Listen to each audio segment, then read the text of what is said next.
Sabihin mo nga sa katabi mo, repentance. Repentance. Okay? Repentance. If we substitute the word happy for the word blessed in this verse, it would read, happy are those who mourn, for they shall be comforted. Now you will tell me, Pastor, that doesn't sound quite right. Parang hindi ata maganda yung rhyme o hindi maganda yung meaning. Bakit? How can someone be happy when you are mourning? How can someone be happy if they are sad? How can there be happiness in sadness? Folks, here's the key that I want you to understand. Happiness depends on what you are crying over. Ano ba yung iniiyakan mo? Ano ba yung nagpapaiyak sa'yo? O yung nagiging sad ka o iniiyakan mo sa buhay? Happiness depends on what you are crying about. Now, in the context of the passage that we have read, if you are crying about your sin, kung ikaw ay nagkasala, at ikaw ay lumuluha, nalulungkot ka dahil sa nagawa mong pagkakasala, and that is good. Pakisabi sa katabi mo, good yun. Okay? If you are crying about your sin, then that is good. It means that you're taking the sin in your life seriously. It means na alam mo na hindi tama yung iyong ginawa. Now, kapag ikaw ay nagkasala, at hindi ka man lang kinakabahan, okay? And you're not feeling any guilt about it, then, isa yang indikasyon na malayo ka na sa Panginoon. Now, I want you to understand, brothers and sisters, if you are a Christian, tandaan natin that we must be serious about this. If I cry about my sin in life, that means I realize how much it affects me, my relationship with God, my relationship with others, and I need to do something about it. So pag tayo nagkasala, ano ba ang dapat nating ginagawa? What we need to do? We need to repent. Takisabi sa iyong katabi, you need to repent. You need to repent. O balikan mo naman, ikaw din. Okay? We need to repent. If we did something not pleasing in the eyes of God, if we said something that is not really according to God's word, if we have hurt other people's feelings, then we need to repent. And repentance is the second step to happiness. Do you remember what's the first step to happiness? Ano yung una kong tinuro about happiness? Ano yung una? Salamat sa ibilan. Humility. Okay? Anong sabi ng humility? Humility is realizing that you cannot fix everything. Humility is realizing that you don't have all the answer. Humility is realizing that we need God in our life. Humility is putting God in charge. Humility is becoming totally dependent to God. Humility is realizing that God is God and you are not. Yan po yung humility. Now, ano naman ang repentance? Repentance is realizing that I have a problem in my life and that I cannot fix it on my own. Yun ang tinatawag na repentance. Repentance, in other words, is realizing that I have a problem in my life that God is not pleased with. Ang repentance ay pag-isip o pag-realize na may ginawa ka at hindi nakakatuwa sa harapan ng Diyos.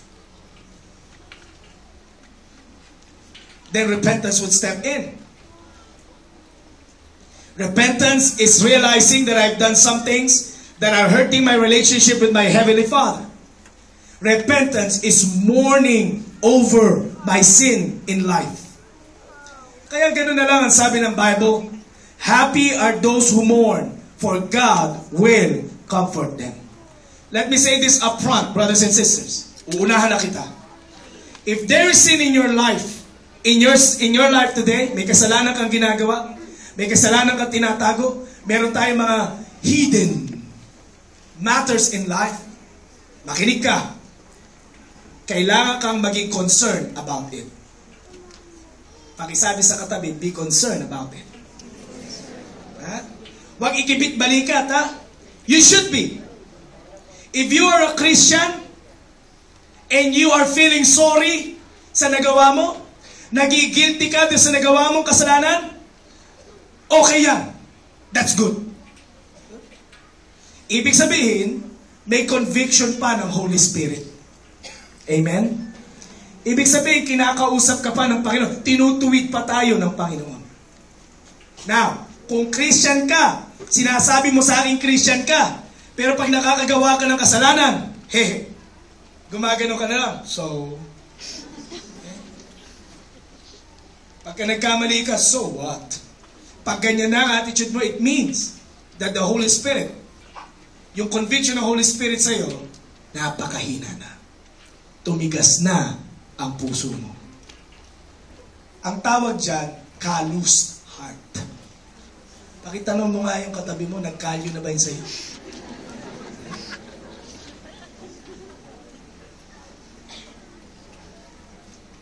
When we sin, we ought to feel sorry about it.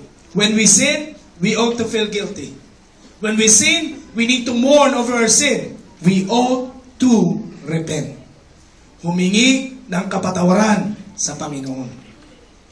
Alam mo kapatid, unahan na kita. Ang hirap ng buhay na nagtatago sa kasalanan. Walang kasiyahan doon. Alam mo yun? In public, wow. Cool, man. Pait niya.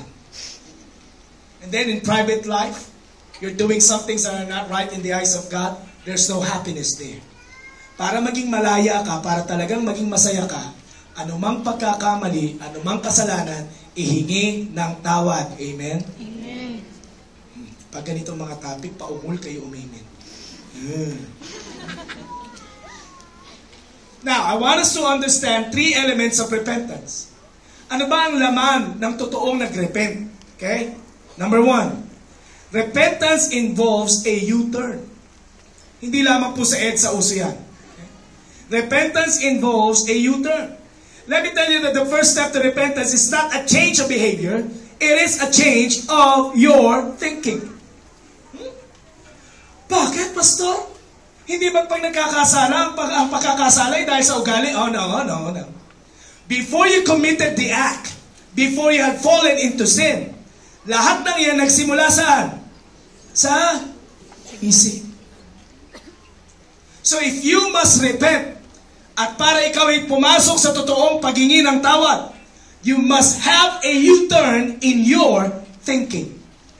In the Greek language, ang salitang repentance would mean to think differently or to change your mind. Baguhin ang takbo ng isip. Here's the fact that I would like you to understand. Before you can change your behavior, you must change your mind. Yung mga paulit-ulit nating ginagawang pagkakasala, dahil yan sa takbo ng ating maling isipan. Ang sinasabi ng isipan natin, okay lang yan. Okay lang yan. Ginagawa naman ang lahat yan. Gawin mo din. That's why you're doing the same things over and over again. Sumusunod lang yung behavior natin sa takbo ng isipan ng bawat isa sa atin. In other words, repentance is a thought change. Repentance involves changing of one's mind and eventually would lead to the change of your and my behavior. Kasi kapatid, kung iisipin mong okay lang ang lahat ng bagay, wala ka nang babaguhin, di ba? There's no need to fix yourself. Pero dahil alam mo at alam ko na mali yung ating ginawa, anong ginagawa natin? We try to fix it. We try to change it. Dahil alam natin, nagsimula sa isip, alam natin mali ang bagay na iyon. Now, let me prove a point. Changing your behavior does not change your thinking. Changing your behavior does not solve the root of the problem. Much of the sin, karamihan ng ginagawa nating kasalanan ay dahil sa maling takbo ng isipan natin. Uulitin ko sa iyo, because of bad thinking. Kasi yun ang uso. Hindi ba't may mga ganyang dahilan ng mga kabataan ngayon? Ba't mo ginawa? Uso kasi. Ba't ka nagsinungaling? White lie lang naman. Kasi bakit? Yun ang we have been programmed to do so. Now, kunwari, total kwentuhan lang naman to. Kunwari, ikaw ay nagmamay-ari ng isang modern na yate na meron siyang onboard computer. At iseset mo lang yung course, doon siya pupunta sa direction na yun. You want to go north. Kaya lang biglang nagbago isip mo, ayaw ko na ng north, south na. So what are you going to do? You need to change the program of the computer. Diba? And it would take effort para i-change yung program. Yung iba, override na. Sila na hawak ng manibela at ililiko. That would take effort. Bakit? Kasi nakaprogram na siya doon, babaguhin mong bigla. Hindi ba't sa pagdadrive? Sa mga nagdadrive, napakahirap mag-drive na paiba-ibang direksyon. Example, sabi sa'yo, kumanan ka. Ikaw na mapipihit ka na ng kanan. Kung kailan papihit ka na, tsaka sasabihin, ay hindi, kaliwa. Ang tanda na hindi pa alam ang left and right. That's difficult. Kasi bakit? Nagkakaroon ng sudden change. And the same way with your life and with my life. Madalas, gusto natin gawin yung tama, pero anong ginagawa natin? Yung mali. Why? Because that's the way we think. Makagano naman ako. Let me share with you what happened to Paul. Sabi ni Paul, in the 7th chapter of the book of Romans, "For I do not understand what I am doing, because I do not practice what I want to do, but I do what I hate. For I do not do the good that I want to do, but I practice the evil that I do not want to do. What a wretched man I am! Who will rescue me from this body of death?" Si Paul, ang sabi niya, ang nagagawa ko, yung ayaw kong gawin.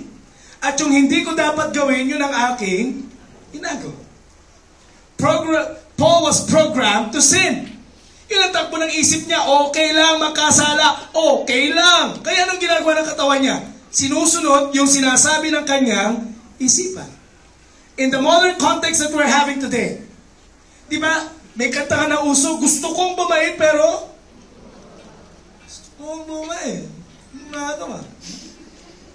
that's what we usually do. Gusto natin maging matino, gusto natin maging maayos, but we cannot really do a thing. Why? Because we are thinking wrongly. Kaya nga dapat magkaroon ng pagbabago ng takbo ng isipan. Here is an interesting verse in the scripture. In Romans 12:2. Sabi ni Paul, "Do not be conformed to this world, but be transformed by the renewing of your mind." Ang issue dito, ang sabi ni Paul, "Lord, take my life as a living sacrifice." Pero alam ni Pablo na para ikaw ay maging living sacrifice sa Diyos, para ang tao ay lumakad na matuwid sa harapan ng Panginoon, kailangan niyang baguhin ang takbo ng kanyang isipan. Now, repentance is thinking about my sin the way that God thinks about sin. Tignan mo yan. Kung ayaw mo isulat, picturean mo. Repentance begins with seeing sin as God sees sin. Let me explain that to you.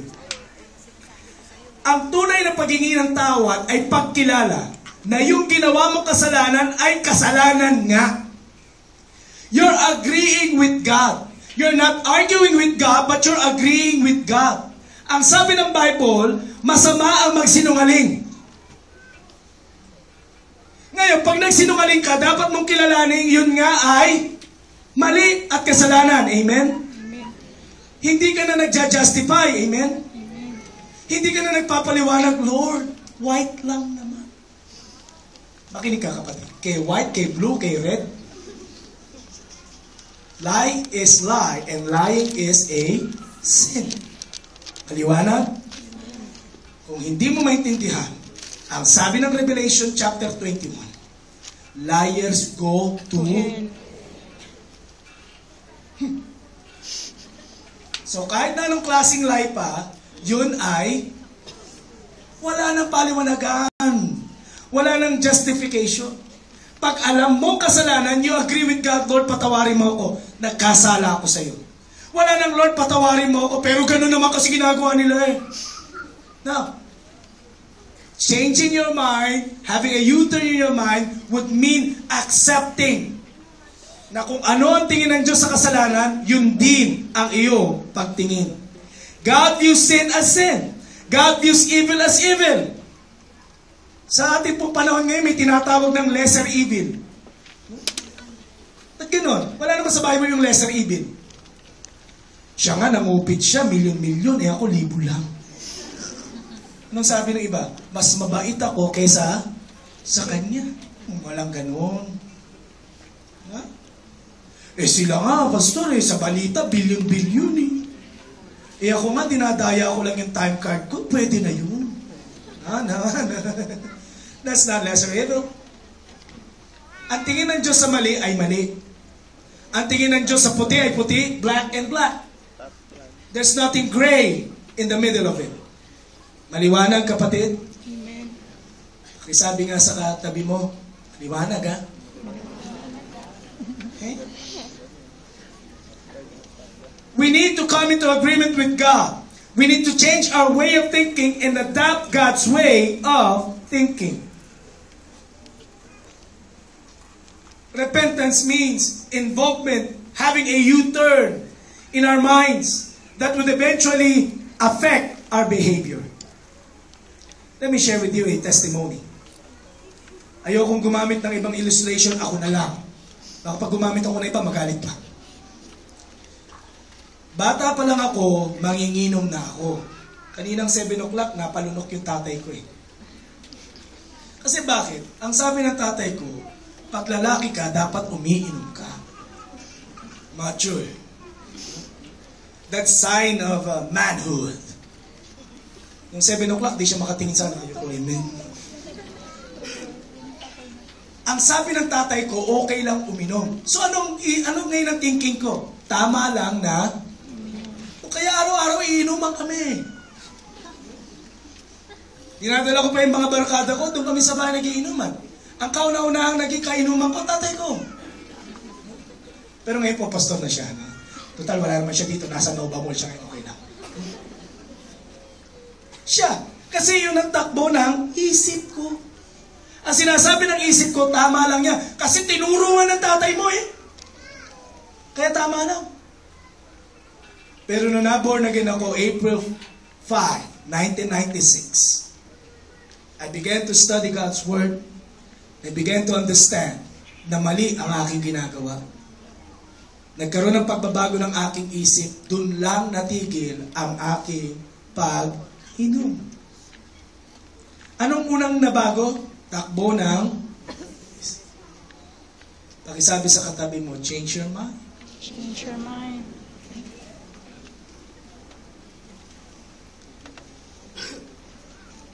Change your mind.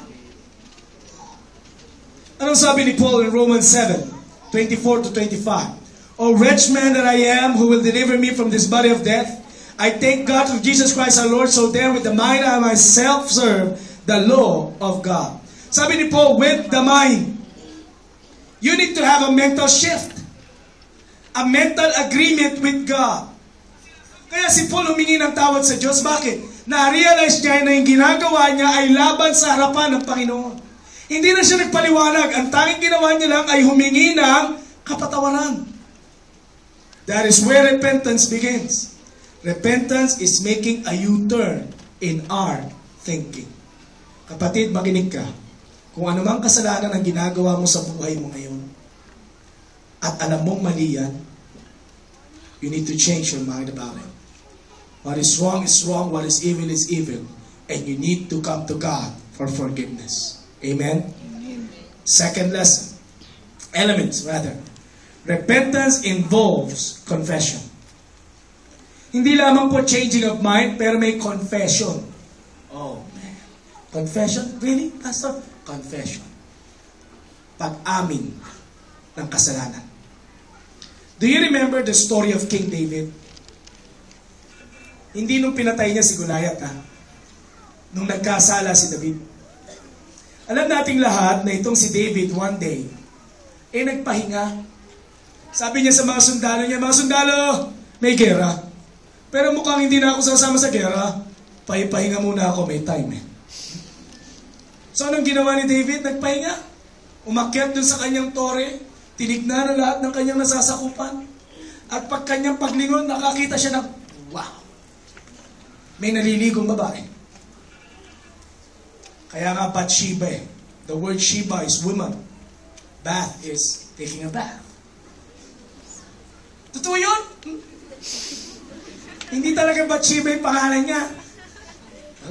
Pastor, parang lagi kami niloloko. Yan ang original Hebrew word ng Bathsheba, bathing woman. At nakita ito ni David. Nung nakita ni David, wow, she had an affair. He had an affair with Bathsheba. At sa affair na yan, nabuntis si Bathsheba. Nabasa mo ba yun? Hindi. Ang binabasa mo lang kasi hanggang kay Gulayat. Nabuntis. Ito si David, gusto niyang pagtakpan yung kasalanan niya. E nalaman niya na yung asawa ni Bathsheba na si Uriah ay sundalo niya. At sabi nitong commander ni David, asawa niya nasa digmaan para mapagtakpan ang kasalanan. Anong ginawa ni David? Hindi mo alam ito. Pinatawag ni David yung lalaki, pinauwi. Uwi ka, Uriah! Uwi! You have found favor in the eyes of the king. Bah, nagulat si Uriah, ba't ako uwi? Pinauwi. Ang sabi ni David, bigyan mo ko ng report about the battle. Umuwi si Uriah. Siguro nagtataka siya. Hindi naman ako opisyal. Bakit ako pinuwi? At nung nagkita sila, anong sabi ni David? Uriah, maligo ka. Kamusta ka naman kasi, di ba galing ka ng gera? Maligo ka, mag-relax ka, umuwi ka. Enjoy your wife. Para nga naman, kung ano man ang mangyari, mabuntis, lusot si David.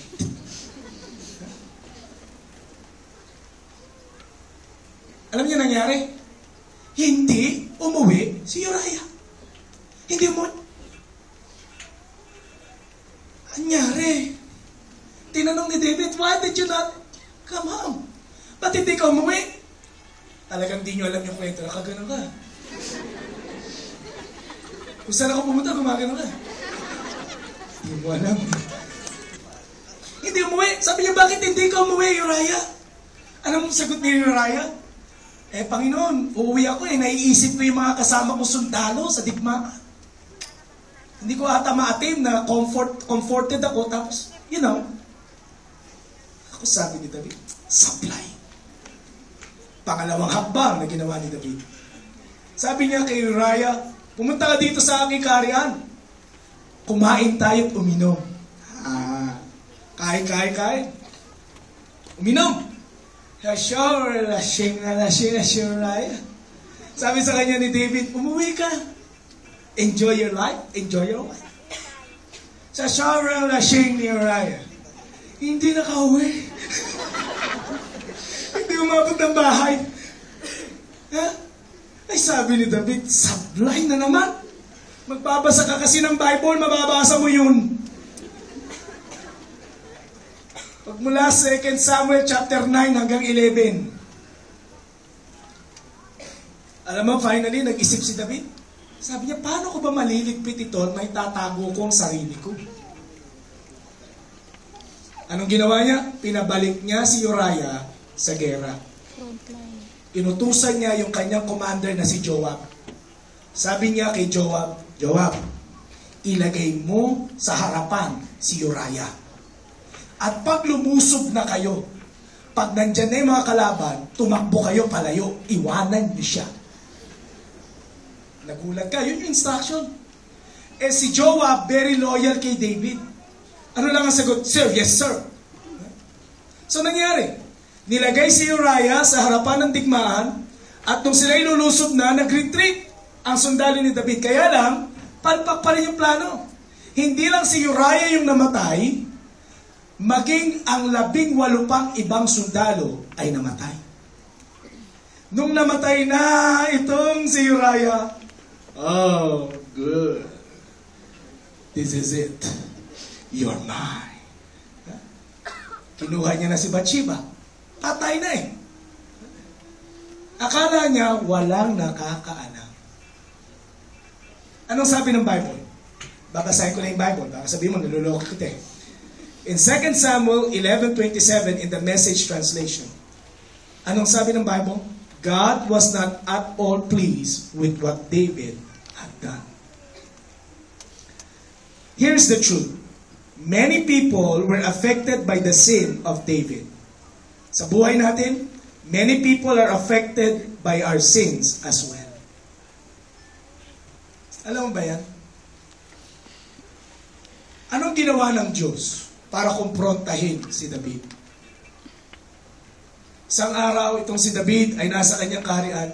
Dinalaw siya ng propetang ang pangalan ay si Nathan.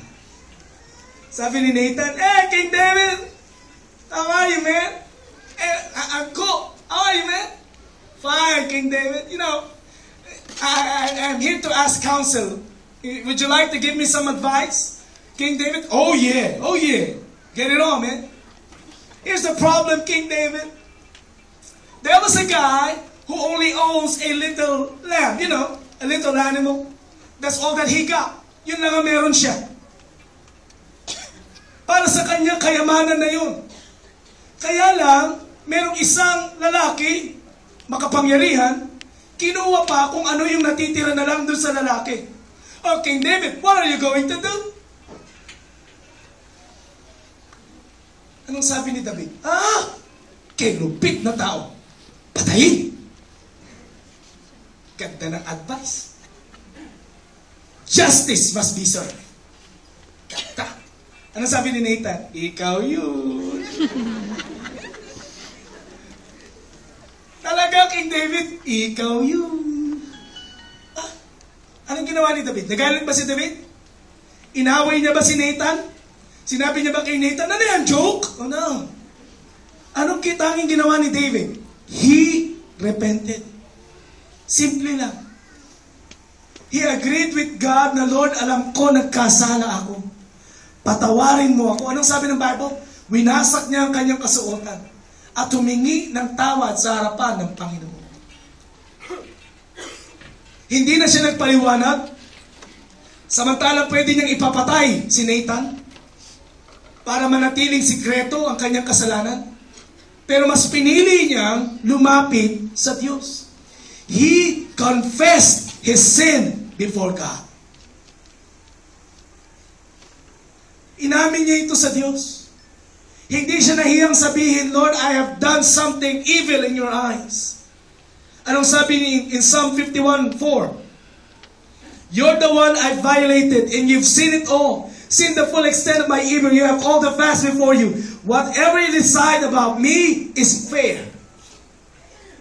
Sabi niya, Panginoon, nakita mong lahat ng ginawa kong pagkakasala. Wala akong pwedeng itago sa'yo. At ano man ang gawin mo sa akin, I'll accept it. It would be fair.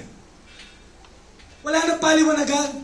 Hindi na siya nagsabi kay Lord, Lord, tao lang. Ano? Walang ganun. Walang explanation. He just agreed with God that what he did is evil, and then he confessed. Pakisabi sa iyo katabi, he confessed. Folks, when we have sinned, we should feel guilty. When we sin, we should feel shame. And we should confess our sin. Pakisabi sa iyo katabi, sa kabila naman, baka magalit na yan. Sa kabila naman, you must confess. You must confess. Balikan mo siya, ikaw din. If we did something wrong in the eyes of God, we must confess. Yun ang laman ng repentance. Hindi lang repentance, change my mind, change my mind. No. You need to say with your word, with your mouth, Lord, I have sinned against you. Forgive me. Actually, doon ay sulat yung Psalm 51. Alam niyo yung kantang, Create in me a clean heart, O God, and renew a steadfast spirit within me? Inawit ni David yan nung panahon kinonfront siya ni Nathan. Sabi niya, Panginoon, patawarin mo ako, linisin mo ang buhay ko.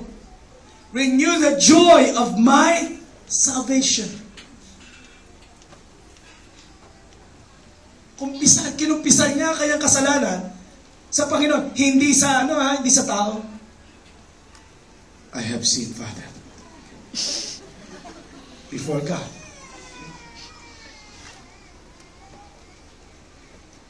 He confessed it before God. Kaya ang sabi ng Bible, blessed are those who mourn, for they will be comforted. Ang sarap, kapatid, na matapos ang iyong pagkakasala laban sa Panginoon, ibinulalas mo ito sa ating Diyos. Inihingi mo ng tawad sa Panginoon. Alam mo ba na nag-confess si David ng kanyang sin? Yung sumunod na Psalm 52 onwards, ay psalm na ng pagpupuri sa Panginoon. Psalm na ng katapatan ng Diyos. Psalm na ng kasiyahan sa Panginoon. Bakit? Yung major na humahag lang sa kanya na maging masaya sa buhay ay napawi na dahil siya'y humingi ng tawad sa Panginoon. Kapatid, sa hapon na ito, let this be a reflection to each and every one of us. Baka kaya ka napakalamlam sa buhay. Alam mo yung malamlam?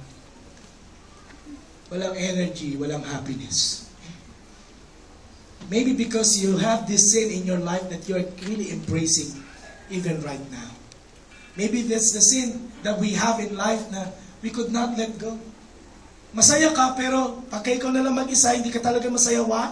Because you know you're doing something that is not pleasing in the eyes of God. It's about time to confess it. Pakisabi sa katabi, it's about time to confess it. It's about time to confess it.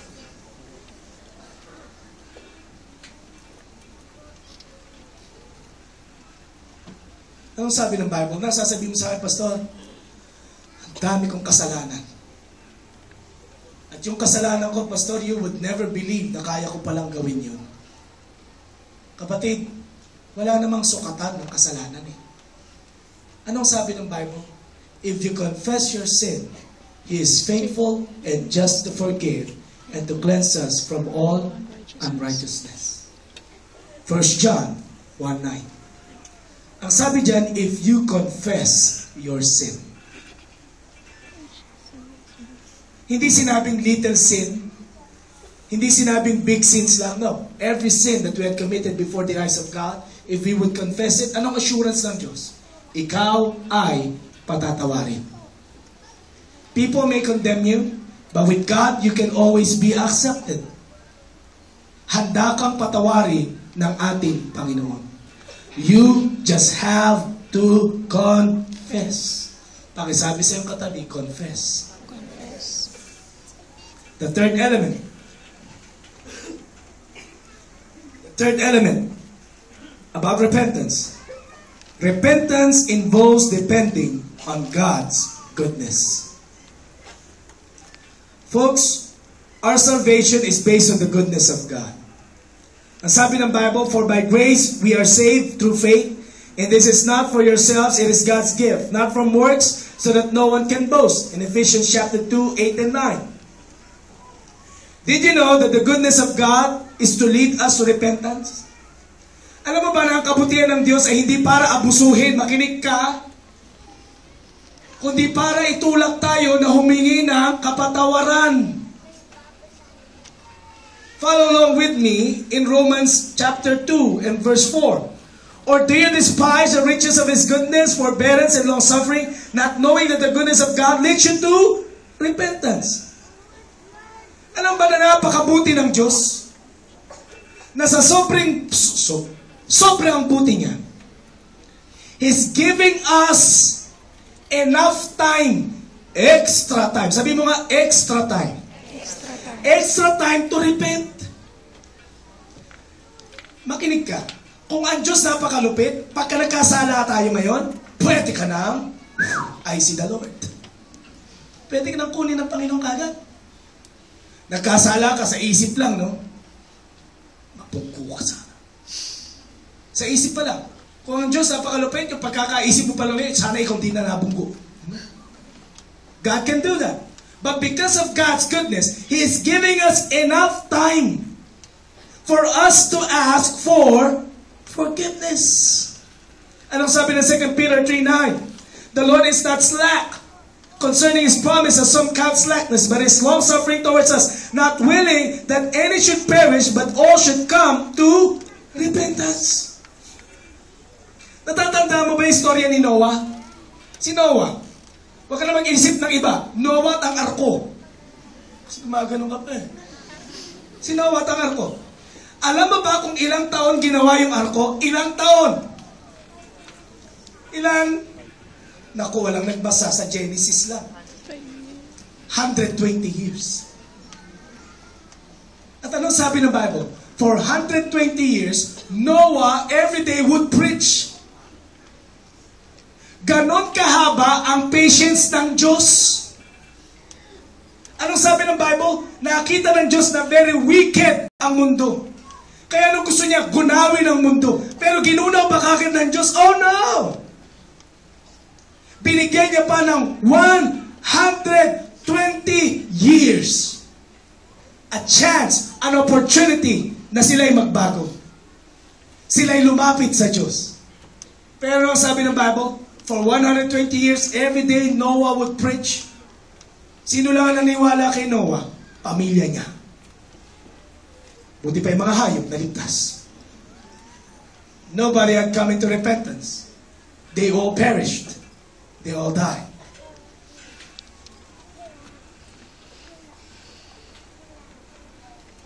Kapatid, baka sabihin mo sa akin, pinabawas na, napakabuti ng Diyos. Alright. Si Noah nga, di ba, may 120 years? Basta, 2 years ko palang tinatago yung kasalanan ko, 2 years. Meron pa akong 118. Sino naman nagsabi sa'yo may 180 ka pa? Hindi natin namamalayan, di ba? Baka kakayabang mo, 2 years pa naman ako nagtatago, wala pa makakaalam. Marami pa ang taon na pwede kong maglokoan. Anong sabi ng Bible, kapatid, bago ka magagaganyan? Darating ang Panginoon na hindi mo inaasahan ang panahon. Hindi magpapaalam si Jesus, mga anak, parating na ako. Anong sabi ng Bible? Walang nakakaalam ng pagbabalik ng Diyos. Kaya dapat laging maging Alerto. Handa. It means na ang puso dapat natin ay laging handa sa pagdating ng Panginoon. Kaya kung alam natin na meron tayong ginagawang hindi tama sa harapan ng Diyos, ngayon yung araw na pwede nating isettle yan sa Panginoon. Amen? Amen. Settle with God. Folks, even Christian would sin. Even Christian would sin. Wala pa naman perfecto sa atin, di ba? Sino po sa inyo hindi na nagkakasala? Kahit sa isip. Taso kami. Yung talagang hindi ka na nagkasala, talagang, Lord. Yung talagang, linis, ganon. Sino po sa inyo? Even I would not raise my hand. Baka makita talaga. Even I would not do that. Dahil wala po sa atin had lived a perfect, sinless life. Let me tell you a story about a pastor. Meron po isang pastor, he was an evangelist in Great Britain. Kaya lang itong pastor na to ay nanlamig sa Panginoon. He did sin against God. Napakarami ang pagkakasalang ginawa laban sa Diyos. Tumalikod siya sa ministry. But there was a transformation in his life. Alam niyo, itong pastor na to, hindi na nagpastor, ma-attend na lang. And he's really living in sin. But in one of the services that he attended at, God spoke to him. Sabi ng Panginoon sa kanya, bumalik ka sa akin, anak. So he went back to God. Bumalik siya sa Panginoon, naging consistent siya sa pagdalo. Talagang nananalangin siya every day. He's doing the same old things na paglapit sa Panginoon. Kaya lang ang Diyos, tinawag siya na magpastor at mag-evangelist. So in the second time that God had spoken to him, sabi sa kanya ng Panginoon, anak, bumalik ka na sa ministry. So itong pastor na ito ay bumalik sa ministry. Kaya lang meron siyang pag-aagam-agam. Bakit? May mga ginawa siya sa buhay niya na hindi tama sa harapan ng Diyos at nanatiling sikreto.